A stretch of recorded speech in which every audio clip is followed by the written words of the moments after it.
Hi friends, நான் என் ஒய்ஃப்கிட்ட நல்லா கோவப்படுவோம் பார்த்துக்கிடுங்க. கோவப்பட்டோம்னா கண்ணா பின்னான்னு திட்டிடுவேன்.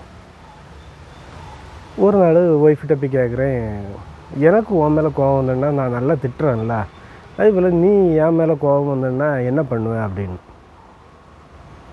அதுக்கு அவ சொன்னால், நான் நேராக போய் பாத்ரூமை கழுவுவேன் அப்படின்னு.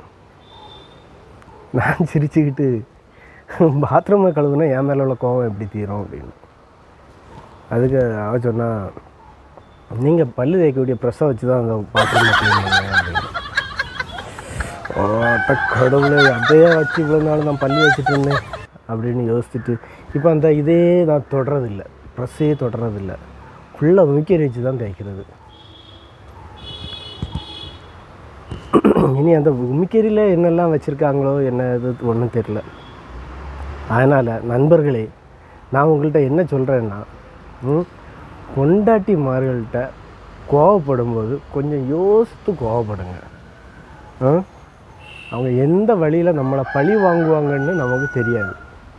அதனால் ரொம்ப கேர்ஃபுல்லாக இருங்க, சரியா? ஒன்றும் பண்ண முடியாது.